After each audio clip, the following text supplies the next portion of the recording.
Hello students, तो आज हम देखेंगे सिंक्रोनस काउंटर के बारे में। सिंक्रोनस काउंटर के बारे में कि सिंक्रोनस काउंटर क्या होता है। ठीक है, देखिए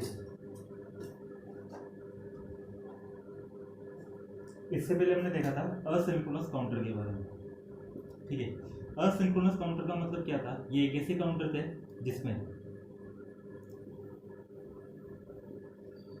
जिसमें हम मेन क्लॉक तो फर्स्ट फ्लिप फ्लॉप को देते हैं, यानी कि एलएसबी बिट को रिप्रेजेंट करने वाला ये फ्लिप फ्लॉप कौन सा होता है। एलएसबी बिट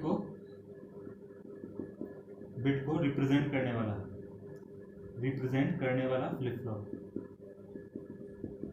ठीक है, तो मेन क्लॉक तो हम किसको, या फर्स्ट फ्लिप फ्लॉप बोलते हैं उसको। मेन क्लॉक तो हम किसको देते हैं, मेन इनपुट क्लॉक किसको दे देंगे, फर्स्ट फ्लिप फ्लॉप को। और आगे वाले फ्लिप फ्लॉप को, यानी कि इस वाले फ्लिप फ्लॉप को हम क्लॉक कहाँ से देंगे, पीछे वाले फ्लिप फ्लॉप के आउटकम के द्वारा, इन दोनों में से किसी से भी द्वारा। फिर से अगले वाले को, मतलब फ्लिप फ्लॉप को हम क्लॉक सिग्नल कहाँ से देते हैं, इसके ठीक पीछे वाले फ्लिप फ्लॉप के आउटकम के द्वारा। तो इस प्रकार से अब देखिए, फॉर एग्जाम्पल हम मान लेते हैं कि ये वाला फ्लिप फ्लॉप अपना आउटकम जनरेट करने में D1 समय लगाता है। तो इस वाले फ्लिप फ्लॉप को क्लॉक कितने समय पर, मतलब यहाँ पे कितने समय बाद मिलेगी, D1 टाइम के बाद, है ना। तो यहाँ पे इस वाले फ्लिप फ्लॉप को D1 टाइम के बाद क्लॉक मिली। फिर जब इसको क्लॉक मिलेगी तो ये अपना आउटकम जनरेट करने में D2 समय लगाता है। तो यहाँ पर जब आउटकम जनरेट होगा तो और कितना समय लगेगा, D2 समय और लग जाएगा, तो प्लस D2। फिर D2 यानी कि इतना समय हो चुका होगा, तब जाकर इसको क्लॉक मिलेगी। जब इसको क्लॉक मिलेगी तो ये अपना आउटकम कितने समय बाद जनरेट कर रहा है, D3 के बाद, यानी कि D3 का टाइम डिले, तो टोटल डिले कितना रहा, D3। इसका मतलब क्या हुआ जी, यहाँ पर जितने भी फ्लिप फ्लॉप होंगे, सभी फ्लिप फ्लॉप का ओवरऑल जो हमारे पास, ओवरऑल उनका जो टाइम डिले है उसके समेशन के बराबर ओवरऑल हमारे पास टाइम डिले यहाँ पर लगता है। तो यहाँ पर ये इसका सबसे बड़ा ड्रॉबैक है कि ये थोड़ा स्लो होता है, क्योंकि इसमें प्रोपेगेशन डिले ज्यादा होता है। प्रोपेगेशन डिले ज्यादा होगा तो फाइनल आउटकम जनरेट होने में उतना ही ज्यादा वक्त लगता है ना, इसलिए थोड़ा सा स्लो होता है। इसी ड्रॉबैक को दूर करने के लिए हम किसका उपयोग करते हैं, सिंक्रोनस का, है ना, सिंक्रोनस काउंटर का। असिंक्रोनस काउंटर में क्या दिक्कत है कि इसका डिले टाइम ज्यादा है। डिले टाइम ज्यादा क्यों है, क्योंकि यहाँ हम क्लॉक सबको एक साथ नहीं दे रहे हैं, आगे वाले फ्लिप फ्लॉप को उनके पीछे वाले फ्लिप फ्लॉप के आउटपुट के द्वारा क्लॉक दी जा रही। अब इसका मतलब क्या हुआ कि पीछे वाला फ्लिप फ्लॉप जब अपना आउटपुट जनरेट करेगा तब जाकर आगे वाले को क्लॉक मिलेगी और तब जाकर वो अपनी प्रोसेसिंग स्टार्ट करेगा, है ना। तो इसलिए इसमें डिले टाइम। तो सबसे बड़ी प्रॉब्लम क्या है कि हम यहाँ पर सबको एक साथ क्लॉक नहीं दे रहे हैं। तो यही प्रॉब्लम हम किसमें दूर कर देते हैं, सिंक्रोनस काउंटर में। तो सिंक्रोनस काउंटर एक ऐसा काउंटर है जिसमें इनपुट क्लॉक पल्स सभी फ्लिप फ्लॉप को, है ना, काउंटर में जितने भी फ्लिप फ्लॉप हैं सभी फ्लिप फ्लॉप को एक साथ प्रोवाइड की जाती है ना। तो अगर इस टाइप के फ्लिप फ्लॉप को हम क्या बोलते हैं, सिंक्रोनस। और क्योंकि मैंने सभी फ्लिप फ्लॉप को एक साथ क्लॉक पल्स दे दिए तो अब ओवरऑल टाइम डिले इतना ज्यादा नहीं लगेगा। तो इसका टाइम डिले क्या होता है, जो डिले टाइम होता है, डिले टाइम वो क्या होता है, लो होता है। इसका और डिले टाइम लो होगा तो इसका मतलब क्या होगा, फास्ट होगा, है ना। तो ये तेजी से काम करेगा असिंक्रोनस काउंटर की तुलना में। अब हम यहाँ पर आज सबसे पहले देखते हैं 2 बिट अप काउंटर के बारे में, ना। सिंक्रोनस लेंगे लेकिन किस प्रकार का, 2 बिट सिंक्रोनस अप काउंटर। तो सबसे पहले हम बात करते हैं यहाँ पे 2 बिट सिंक्रोनस अप काउंटर। तो यहाँ से देखने से देखिए, यदि हम वर्ड बाय वर्ड देखें तो हमें पूरा ही पता चल जाएगा। क्योंकि ये 2 बिट का है तो 2 बिट का है, तो इसका मतलब कितने फ्लिप फ्लॉप होंगे, 2 फ्लिप फ्लॉप होंगे। और क्योंकि यहाँ पर 2 फ्लिप फ्लॉप है तो यहाँ से कितनी इसकी नंबर ऑफ स्टेट होगी, नंबर ऑफ स्टेट कितनी हो जाएगी, नंबर ऑफ स्टेट बोलते हैं, या हम बोलते हैं इसका मोड नंबर, मॉडुलस नंबर। तो कितना हो जाएगा, 2⁻², यानी कि 4 स्टेट हो जाएगी। तो 4 स्टेट हम कैसे रिप्रेजेंट करेंगे, 0 1 2 और 3। 0 को 2 बिट में, यानी कि 2 बिट में ना, तो 2 बिट में कैसे रिप्रेजेंट करते हैं, 0 0 के द्वारा, 1 को 0 1 के द्वारा, 2 को 1 0 के द्वारा और 3 को 1 1 के द्वारा। ठीक है, क्योंकि ये सिंक्रोनस काउंटर है तो इससे हमें क्या पता चल रहा है, इससे हमें पता चल रहा है कि सभी फ्लिप फ्लॉप्स को एक साथ क्लॉक पल्स देनी है ना। सभी फ्लिप फ्लॉप को हम एक साथ क्या कर देंगे, क्लॉक पल्स दे देंगे। अप काउंटर है, तो अप काउंटर से हमें क्या पता चल रहा है कि अप काउंटर का मतलब होगा कि नंबर ऑफ स्टेट हमारी किस प्रकार से ट्रांजिट करनी चाहिए, इंक्रीजिंग ऑर्डर में, यानी कि असेंडिंग ऑर्डर में। फॉर एग्जांपल, सबसे पहली स्टेट अगर आपकी जीरो है तो इसके बाद अगली स्टेट कौन सी होनी चाहिए, वन, और वन के बाद फिर टू, और टू के बाद फिर थ्री, और थ्री के बाद फिर से जीरो। ठीक है, यानी कि जीरो जीरो, फिर जीरो वन, फिर वन जीरो, और फिर वन वन, और वन वन के बाद वापस से जीरो जीरो। तो इस प्रकार से हमारा स्टेट डायग्राम मतलब ट्रांजिशन होना चाहिए। तो इस ओवरऑल काउंटर से हमें इतनी सारी इंफॉर्मेशन मिलती है ना। अब इन्हीं इंफॉर्मेशन का उपयोग करते हुए हम इसको एक बार डिजाइन करेंगे। ठीक है,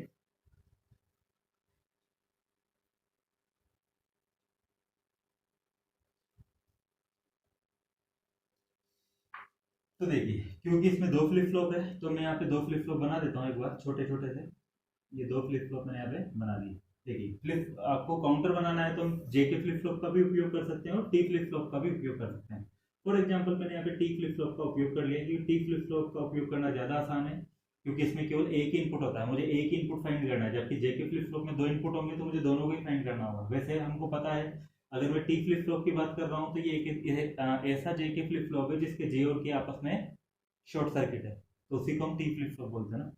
तो हम ये लेकर चलते हैं कि हमारा पहला टी फ्लिप फ्लॉप है जिसका इनपुट कितना हो गया टी वन, और इसका ये आउटकम कितना हो गया क्यू वन। इधर ये हमारा कितना हो गया टी टू, और यहाँ पर आउटकम कितना हो गया क्यू टू। अब देखिए, मैं यहाँ पे बात कर, या पहले हम टी टू को ले लेते हैं क्योंकि एम एस बी बिट आगे होगी, तो या फिर टी वन को ही ले लेते हैं पहले, है ना। ये हमारा टी वन और ये क्यू वन। अब आप यहाँ पर देखिए, सबसे पहले हम यहाँ पर क्लॉक की बात करते हैं। हमको यहाँ पर देखिए, हमको यहाँ पर अगर इसको डिजाइन करना है तो मुझे यहाँ पे टी वन पता करना होगा कि टी वन पे ऐसा क्या इनपुट लगाऊं, टी टू पर ऐसा क्या इनपुट लगाऊं। तो मुझे क्या पता करना है, टी वन और टी टू। वो कैसे पता करेंगे हम, एक्साइटेशन टेबल के द्वारा। तो ये मैंने क्लॉक बना ली, प्रेजेंट स्टेट, यहाँ पर प्रेजेंट स्टेट को रिप्रेजेंट किया जाएगा, तो प्रेजेंट स्टेट में यहाँ पर कितना होगा क्यू टू और क्यू वन। फिर मैं यहाँ पे क्या बना दूंगा, नेक्स्ट स्टेट की, नेक्स्ट स्टेट क्या प्राप्त होगी, तो क्यू टू प्लस और क्यू वन प्लस। फिर मैं यहाँ पर आगे देखूंगा कि इसके अकॉर्डिंग इनपुट्स क्या होने चाहिए, है ना। एक्साइटेशन टेबल में यही करते हैं, प्रेजेंट स्टेट और नेक्स्ट स्टेट के अकॉर्डिंग हम पता करते हैं कि इनपुट स्टेट क्या होगी, है ना। तो ये हमारा टी टू और ये टी वन, ये हमारी क्लॉक थी। तो देखिए, सबसे एक बार मैं यहाँ पे स्टेट डायग्राम बना के दिखा देता हूँ आपको कि जब स्टेट डायग्राम बनेगा तो कैसे बनेगा। सबसे पहले जीरो स्टेट, जीरो के बाद कौन सी आएगी, वन स्टेट, क्योंकि अप काउंटर की बात कर रहे हैं तो अप काउंटर में तो स्टेट ट्रांजिशन असेंडिंग ऑर्डर में ही होगा ऐसे ही, है ना। इसका मतलब क्या है, जीरो जीरो, इसका मतलब जीरो वन, इसका मतलब वन जीरो, और इसका मतलब वन वन। ठीक है, तो देखिए, जब तक क्लॉक नहीं आई है तब तक हमने मतलब बाई डिफॉल्ट पहले से स्टेट कितनी मान ली, जीरो जीरो। अब हमें पता है जब अगली क्लॉक आएगी तो नेक्स्ट स्टेट कौन सी आएगी, जीरो वन। नेक्स्ट स्टेट कौन सी आ जाएगी, यहाँ पे स्टेट ट्रांजिशन होकर कितना हो जाएगा, जीरो वन। फिर अगली मतलब अगली क्लॉक पल्स आएगी तो कितना हो जाएगा, वन जीरो। फिर अगली क्लॉक पल्स आ जाएगी तो थ्री, यानी कि वन वन। ठीक है, ये तो प्रेजेंट स्टेट हो गई। जब जीरो जीरो प्रेजेंट स्टेट थी तो नेक्स्ट स्टेट क्या थी, जीरो जीरो जब प्रेजेंट स्टेट है तो नेक्स्ट स्टेट कितनी है, जीरो वन। तो नेक्स्ट स्टेट में कितना आ जाएगा, जीरो वन। जब जीरो वन नेक्स्ट मतलब प्रेजेंट स्टेट है तो नेक्स्ट स्टेट कौन सी होनी चाहिए, वन जीरो, यहाँ पे जीरो। जब one zero next state present state है तो नेक्स्ट स्टेट कितनी होनी चाहिए, वन वन। और जब वन वन प्रेजेंट स्टेट है तो नेक्स्ट स्टेट कितनी होनी चाहिए, जीरो जीरो। अब इसी के अकॉर्डिंग हम पता कर लेंगे कि टी वन और टी टू की वैल्यू कितनी होगी। देखिए, सबसे पहले मुझे पता करना है कि टी टू की वैल्यू क्या होगी। तो टी टू के लिए मैं किसको देखूंगा, सेकंड वाले फ्लिप फ्लॉप की प्रेजेंट स्टेट और सेकंड वाले फ्लिप फ्लॉप की नेक्स्ट स्टेट, इन दोनों को मैं देखूंगा, है ना। तो देखिए, टी फ्लिप फ्लॉप में अगर आपको याद हो तो हमने देखा, मतलब लास्ट लेक्चर में हम पढ़ चुके हैं इसके बारे में कि, मतलब लास्ट नहीं, मतलब जो पिछले हमने लेक्चर लिए हैं कम से कम 20 से 25, मतलब 20 से 21 लेक्चर हो चुके हैं, तो उसके अंदर हमने देखा था जब हमने फ्लिप फ्लॉप की बात की थी। तो जब टी फ्लिप फ्लॉप हम यहाँ पर देखते हैं तो टी फ्लिप फ्लॉप का मतलब क्या होता है, टी फ्लिप फ्लॉप का जो दो ही काम होते हैं टी में ना। टी फ्लिप फ्लॉप की वैल्यू के अकॉर्डिंग यहाँ पे दो ही काम होंगे। अगर जीरो है तो स्टेट में क्या होगा, स्टेट नो चेंज, यानी कि स्टेट में कोई चेंज नहीं होगा। और इसकी वैल्यू वन है, और वन होने का मतलब क्या होगा, स्टेट क्या हो जाएगी, टॉगल हो जाएगी। तो हमें प्रेजेंट स्टेट और नेक्स्ट स्टेट में यही देखना है, क्या स्टेट टॉगल हो गई है। अगर टॉगल हो गई है तो टी इनपुट कितना होना चाहिए, वन। और स्टेट टॉगल नहीं हुई है, अनचेंज रही है ना, जीरो की जीरो या वन की वन, तो उस स्थिति में कितना रहेगा, ये जीरो। तो बस यही करना है, जीरो से जीरो में स्टेट में कोई चेंजेस हुआ क्या, नहीं हुआ। नहीं हुआ तो टी टू कितना रहेगा, नो चेंज के हिसाब से जीरो। 0 से 1 हो गया, स्टेट में चेंज हो गया, स्टेट चेंज होगी तो यहाँ पे कितना हो जाएगा 1, फिर 1 का 1 रहा, स्टेट नो चेंज यानी कि 0, 1 से 0 हो गया, स्टेट चेंज होगी तो वापस से 1। इसी प्रकार से हम T1 में देखेंगे। तो T1 में देखिए,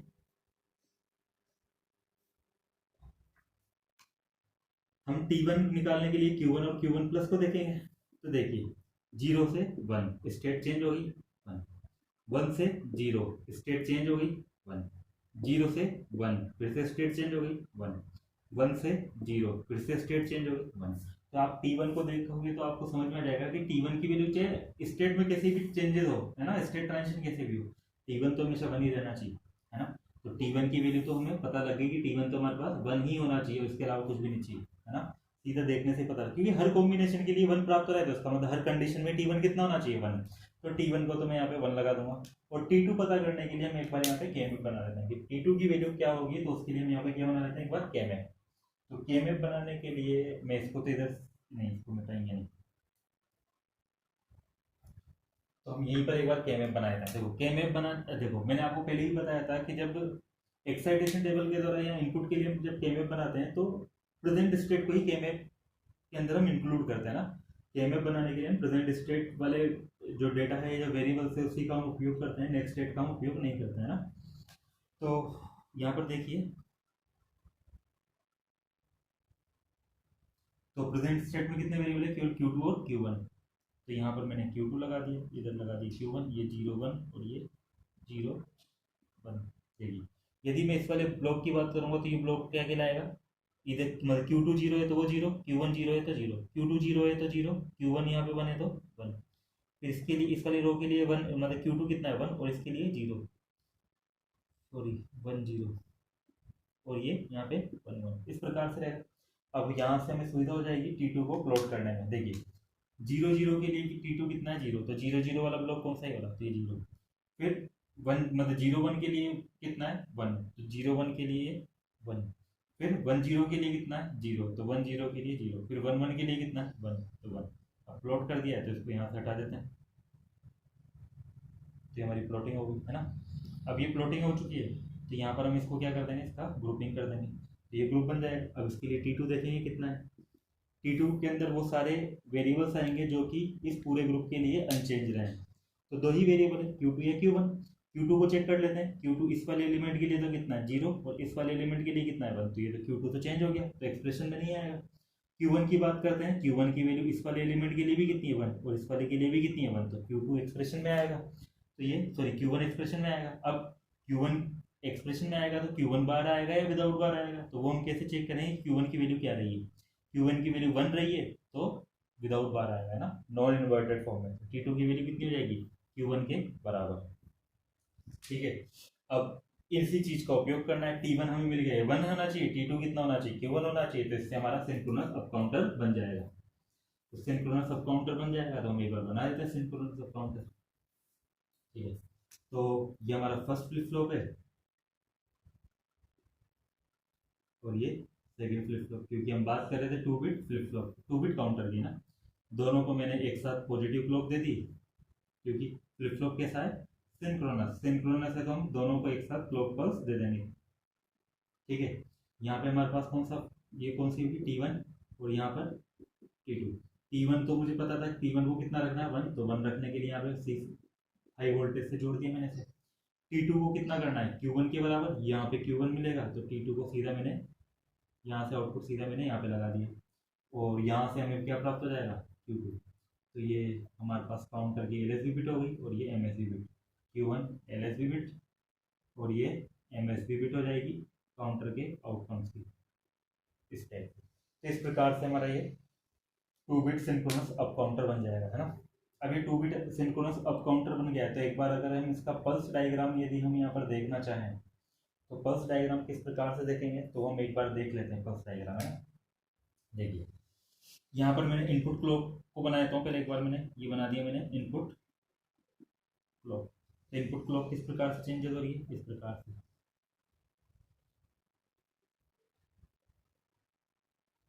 देखिए यहाँ पर क्योंकि मैंने पॉजिटिव एस ट्रिगर लगाया है तो यहाँ पर पॉजिटिव एस से ही मतलब होगा, है ना। जो भी दोनों की ट्रिगरिंग होगी वो इसी क्लॉक पर एज पर होगी, जीरो से वन वाली बात, जीरो से वन वाली बात, है ना। इससे पहले यहाँ पर बनाए थे Q1 की वैल्यू की, Q1 की वैल्यू क्या रहेगी, देखो जब तक क्लॉक नहीं आई है तो Q1 की वैल्यू क्या मान के चल रहे बाई डिफॉल्ट, जीरो। तो Q1 की वैल्यू बाई डिफॉल्ट कितनी है, जीरो। और ट्रिगरिंग क्योंकि इस वाले एज पर होगी तो मैंने इसी को थोड़ा सा एक्सटेंड कर दिया, इस टाइम मोमेंट को ना।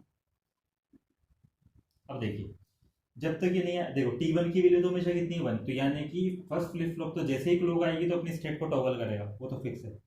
तो जैसे ही यहाँ पे आपकी पॉजिटिव मतलब आपकी पल्स आ गई तो Q1 की स्टेट क्या हो जानी चाहिए, टॉगल, क्योंकि E1 हमेशा कितना है, वन। तो ये स्टेट अपनी टॉगल कर देगा, टॉगल कर देगा तो यहाँ पे वन आ जाएगा, वन हो जाएगा, तब ये वन रहेगा। और कब तक वन रहेगा, अब जैसे नेक्स्ट आपके पास यहाँ पे क्या आ जाएगी, एज आ गई, पॉजिटिव ट्रिगर है ना।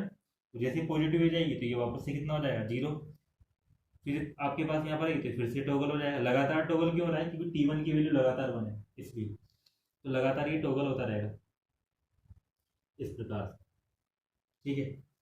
तो इस तरह से, इसी तरह से देखिए इन्हीं एज पर Q2 भी अपनी स्टेट को चेंज करेगा। तो Q2 किस तरह से चेंज करेगा, देखिए अब Q2 में T2 हमेशा वन नहीं है, T2 की वैल्यू इस बात पर डिपेंड कर रही है कि Q1 की वैल्यू कितनी है। यदि Q1 की वैल्यू जीरो है तो ये अपनी स्टेट को चेंज नहीं करेगा। यदि T2 की वैल्यू वन है तो ये अपनी स्टेट को चेंज कर लेगा, क्योंकि Q1 ही कहाँ पे लग रहा है, T2 पे लग रहा है। तो यहाँ पर देखिए Q2 की वैल्यू पहले से कितनी मान के चलते हैं, जीरो। तो पहले से जीरो थी। अब जैसे हम यहाँ पर आए तो इस एज के ऊपर हमने देखा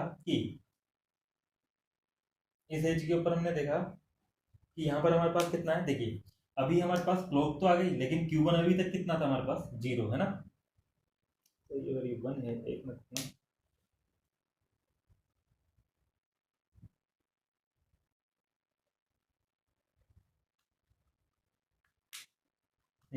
तो ये हमारे पास कितनी हो जाएगी, जीरो, क्योंकि Q2 यहाँ से मतलब यहाँ पर Q2 की वैल्यू पहले से कितनी थी, जीरो।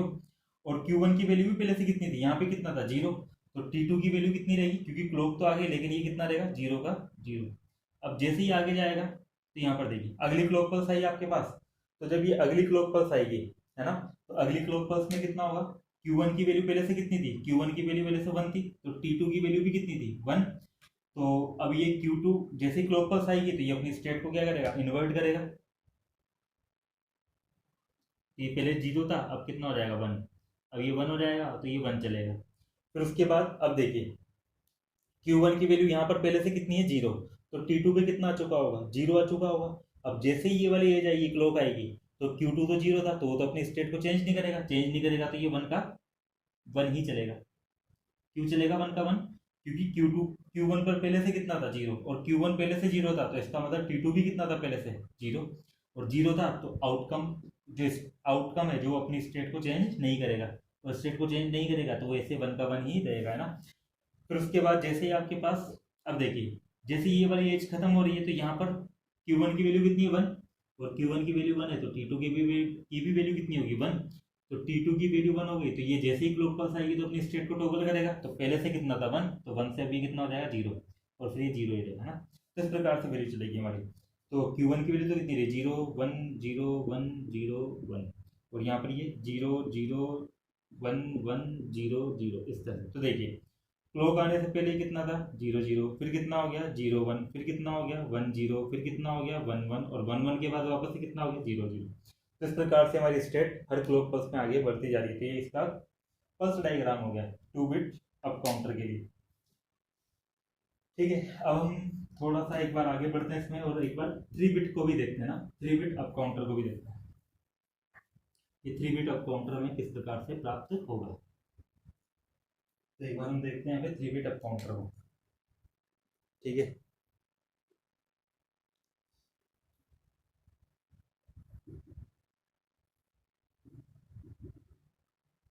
ठीक है, तो हम यहाँ पर देखते हैं एक बार 3 बिट अप काउंटर को, 3 बिट सिंक्रोनस अप काउंटर। वापस से 3 बिट है, 3 फ्लिप फ्लॉप होंगे, 3 फ्लिप फ्लॉप होंगे, तो नंबर ऑफ स्टेट कितनी होगी, 2⁻³ यानी कि 8। और 8 स्टेट होगी तो किस प्रकार से होगी, 0 1 2 3 4 5 6 और 7, ठीक है। सिंक्रोनस है तो इससे क्या पता चल रहा है, इस सभी फ्लिप फ्लॉप्स को इनपुट क्लॉक एक साथ दी जाएगी या सेम ही क्लॉक दी जाएगी सबको। और क्योंकि ये अप काउंटर है तो अप काउंटर का मतलब क्या है कि नंबर ऑफ स्टेट यदि हमें जीरो है तो अच्छा एक बार देखते हैं 3 बिट में जीरो को किस प्रकार से रिप्रेजेंट करेंगे। जीरो जीरो जीरो, वन को जीरो जीरो वन, टू को जीरो वन जीरो, थ्री को जीरो वन वन, फोर को वन जीरो जीरो, फिफ्थ को वन जीरो वन, सिक्स को वन वन जीरो और सेवन्थ को वन वन वन, है ना। अब क्योंकि अप काउंटर है तो अप काउंटर में स्टेट कैसे ट्रांजिट होगी। सबसे पहले जीरो, जीरो से कहाँ गई वन, वन के बाद कहाँ जाएगी टू, टू के बाद कहाँ जाएगी थ्री, थ्री के बाद कहाँ जाएगी फोर, फोर के बाद कहाँ जाएगी फाइव, फाइव के बाद कहाँ जाएगी सिक्स, सिक्स के बाद कहाँ जाएगी सेवन और सेवन के बाद वापस से जीरो हो जानी चाहिए। तो देखिए जीरो को कैसे रिप्रेजेंट किया, तीनों हमारे पास क्या होने चाहिए जीरो। वन को कैसे रिप्रेजेंट किया जीरो जीरो वन, दो को कैसे रिप्रेजेंट किया जीरो वन जीरो, फिर zero one one, one zero zero, one zero one, one one zero और वन वन वन। इस प्रकार से हमारी स्टेट यहाँ पर ट्रांजिट होगी। ठीक है, तो ये सारी बातें हमें इससे पता लग रही है, इसी का उपयोग करते हैं हम। सबसे पहले इसके लिए क्या बनाएंगे एक्साइटेशन टेबल। तो एक बार एक्साइटेशन टेबल इसके लिए बनाकर देखते हैं इसके लिए हमारे पास एक्साइटेशन टेबल क्या बनेगी। ठीक है, तो एक्साइटेशन टेबल हम इसके लिए बनाकर देखते हैं कि हम इसके लिए हमारे पास एक्साइटेशन टेबल किस प्रकार से बनती है। देखिए वापस से मैं यहाँ पे क्या लिखूंगा क्लॉक, यहाँ पे प्रेजेंट स्टेट, यहाँ पे प्रेजेंट स्टेट, यहाँ पे नेक्स्ट स्टेट और यहाँ पे इनपुट। ठीक है, इस प्रकार तीन फ्लिप फ्लॉप है तो तीन फ्लिप फ्लॉप मैंने यहाँ पे बना लिया। फर्स्ट फ्लिप फ्लॉप के लिए कितना हो गया T1, ये T2, ये T3, फिर ये Q1, ये Q2 और ये Q। तो देखिए ये प्रेजेंट स्टेट रिप्रेजेंट करने के लिए Q3, Q2, Q1, next state Q3 plus, Q2 plus, Q1 plus और अगला वाला ये तो इनपुट है। तो इनपुट किस तरह से मिलेंगे T3, T2, T1 के द्वारा।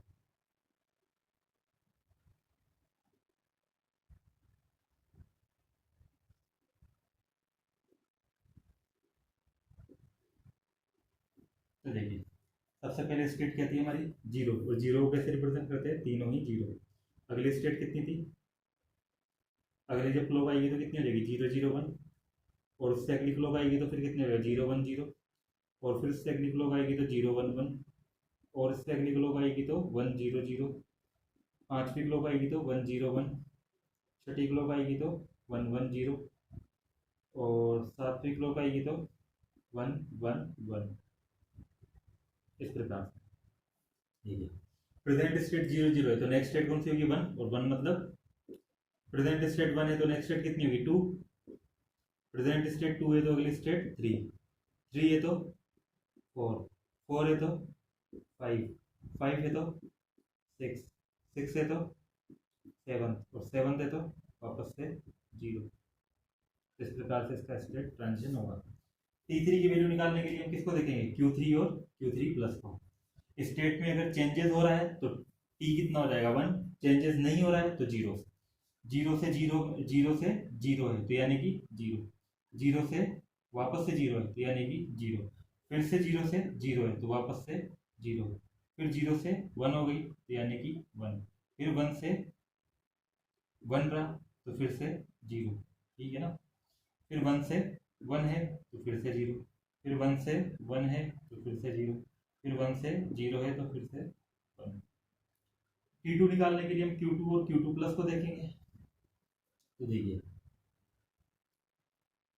जीरो से जीरो तो कोई चेंजेस नहीं जीरो, फिर जीरो से वन चेंजेस है वन, फिर वन से वन कोई चेंजेस नहीं जीरो, वन से जीरो चेंजेस है वन, जीरो से जीरो चेंजेस हो गया है नहीं हुआ है तो जीरो, जीरो से वन चेंजेस हो गया तो फिर से वन, वन से वन फिर से वन से वन है तो ये कितना रह जाएगा, कितना हो जाएगा वन से वन होने का मतलब कितना हो गया जीरो, और वन से जीरो का मतलब चेंज हो गया तो यानी कि वन। इस प्रकार से तो अल्टरनेट आ रहा है zero one zero one zero one zero one. अब T1 की बात करते हैं। देखिए T1 के लिए Q1 और Q1 प्लस को देखेंगे। देखिए जीरो से वन हो गया तो चेंज हो गया, फिर से जीरो से वन हो गया तो जीरो का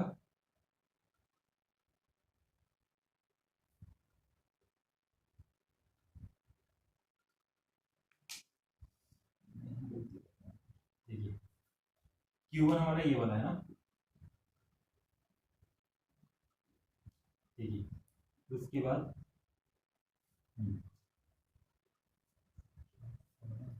Q2 से Q2, ठीक है। अब यहाँ देखिए Q1 से मैं क्या देख रहा हूँ, Q1 प्लस को, वन से फिर से जीरो हो गया यानी कि वन, फिर जीरो से फिर से कितना हो गया वन, तो देखिए वन से फिर से जीरो हो गया वन, जीरो से वन हो गया तो फिर से वन, वन से जीरो फिर वन, जीरो से वन तो फिर से वन, और वन से जीरो तो फिर से वन। तो देखिए T1 तो फिर से वापस से क्या आ रहा है, हर केस के लिए वन आ रहा है, तो यहाँ से हमें पता लग रहा है कि T1 की वैल्यू तो हमेशा कितनी होनी चाहिए, वन के ही बराबर होनी चाहिए। अब एक बार हम किसके लिए बनाते हैं, केमेप बनाएंगे T2 और T3 के लिए। देखिए T2 और T3 के लिए केमेप बनाएंगे तो मैं केमेप भी इधर ही बना लेता हूँ।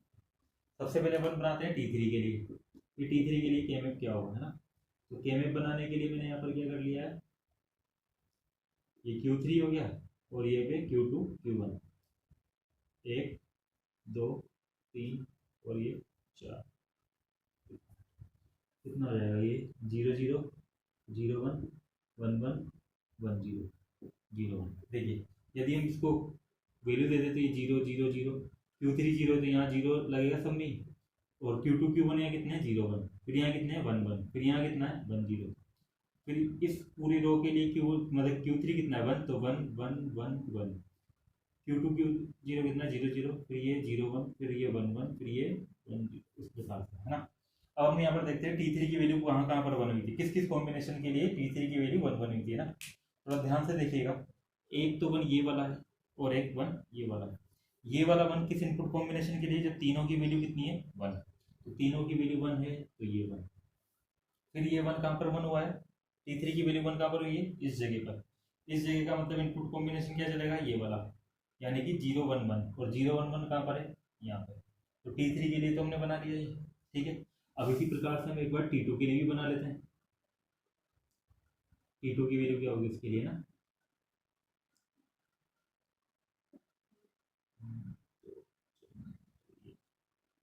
तो कितना हो जाएगा Q3 और ये Q2 Q1, तो वापस से वही रहेगा zero zero zero zero zero one zero one one और जीरो वन जीरो, फिर यहाँ पे one zero zero one zero one one one one और ये वन वन जीरो, इस प्रकार से चलेगा है। अब देखिए T2 की वैल्यू कहाँ कहाँ पर वन है, एक तो यहाँ पर है, इसके लिए इनपुट कॉम्बिनेशन कितना है ये वाला, यानी कि जीरो जीरो वन, तो जीरो जीरो वन के लिए कितना हो जाएगा वन, फिर यहाँ पे वन कौन सा है ये वाला वन है, इसके लिए इनपुट कॉम्बिनेशन कौन सा है ये वाला, यानी कि जीरो वन वन, तो ये वन, फिर हमारे पास वन कहाँ पर है ये रहा, तो इसके लिए इनपुट कॉम्बिनेशन कितना है वन जीरो वन, तो वन जीरो वन कौन सा है ये वाला, फिर हमारे पास वन कहाँ पर है यहाँ पे, तो इसके लिए इनपुट कॉम्बिनेशन कितना है ये, तो ये इसका मतलब यहाँ, ये दोनों ही हमारी प्लॉटिंग हो गई। अब हमने जो ये एक्स्ट्रा चीज लिखी थी इसको मैं हटा देता हूँ,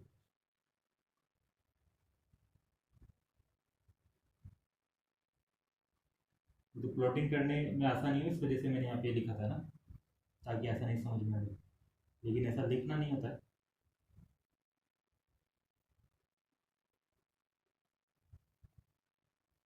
ठीक है, अब T2 के इस मतलब टेबल को तो हटा देते हैं क्योंकि अब इसकी कोई जरूरत नहीं है, हम के में बना चुके हैं।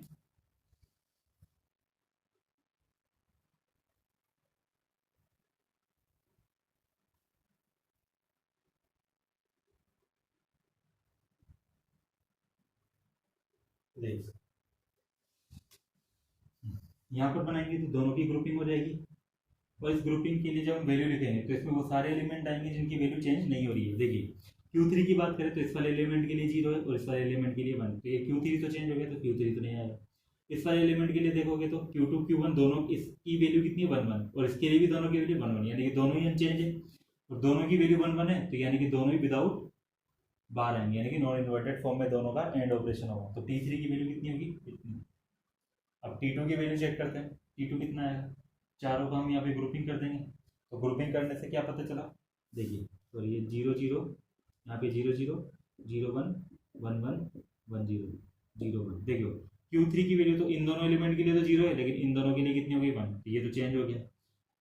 इन इन दोनों एलिमेंट के लिए अगर Q2 को देखें तो 0 है, और इन दोनों एलिमेंट के लिए Q2 कितना है 1, तो Q2 भी चेंज हो गया। Q1 की वैल्यू देखें, इन दोनों एलिमेंट के लिए Q1 कितना है 1, इन दोनों के लिए 1, तो ये 1 का 1 ही रहा, तो चेंज क्या नहीं हो रहा है Q1, तो Q1 यहाँ पर आएगा, और 1 था तो नॉन इन्वर्टेड फॉर्म में आएगा, तो T2 की वैल्यू कितनी हो जाएगी Q1 के बराबर। तो देखिए T1 1, T2 Q1 के बराबर, और T3 Q1 Q2 के बराबर। तो इसी के अकॉर्डिंग हम यहाँ पर यहाँ KMF सॉरी इसका डायग्राम बना देंगे।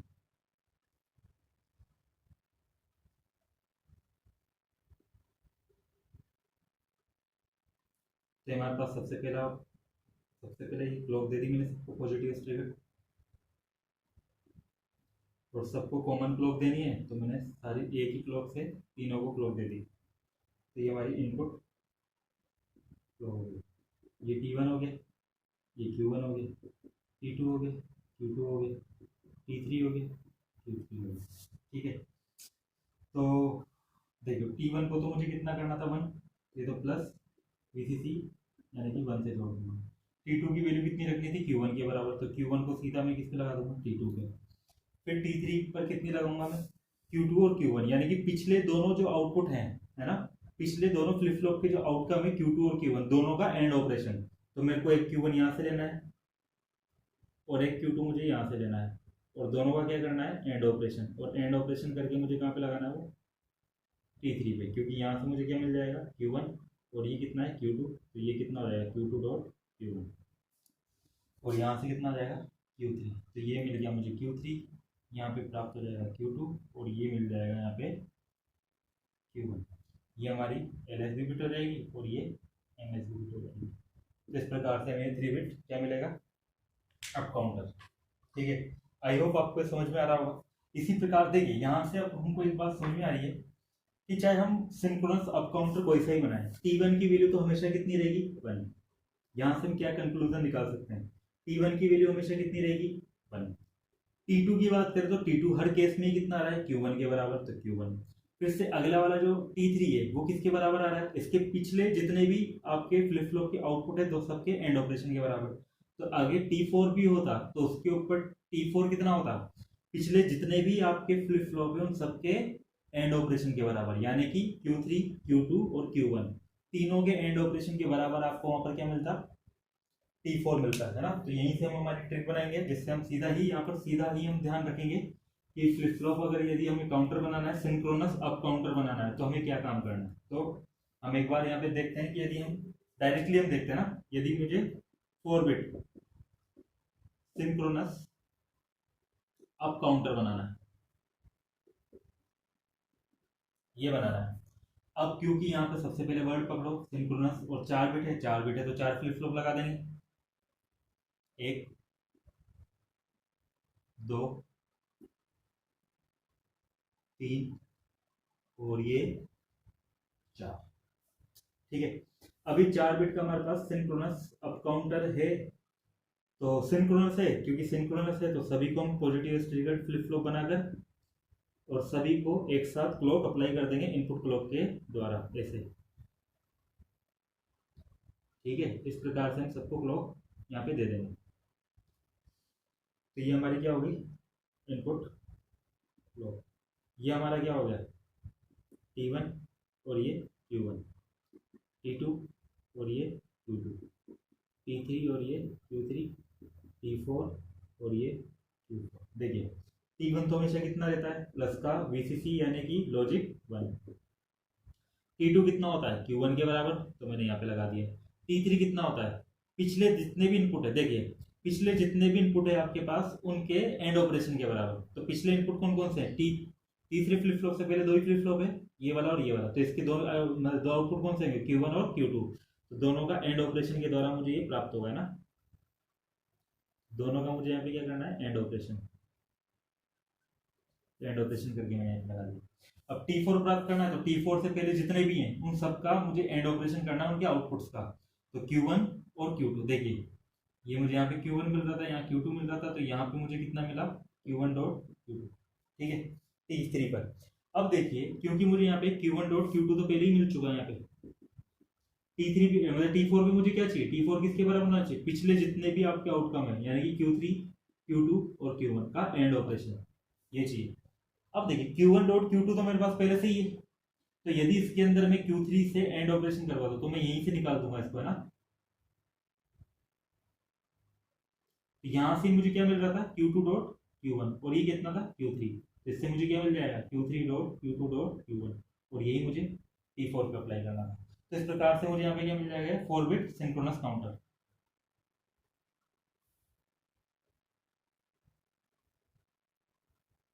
ये Q4, ये Q3, Q2, Q1, ये LS भी बिट हो जाएगी और ये MS भी बिट।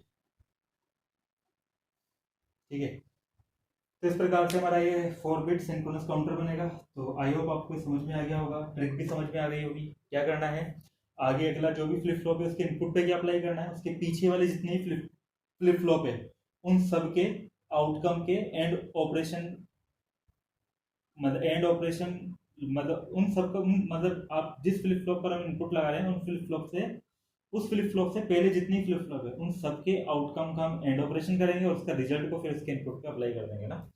तो ये हमारी अब काउंटर पूरा हो गया। अब नेक्स्ट क्लास में हम देखेंगे down counter, synchronous down counter. तो तब तक के लिए थैंक यू।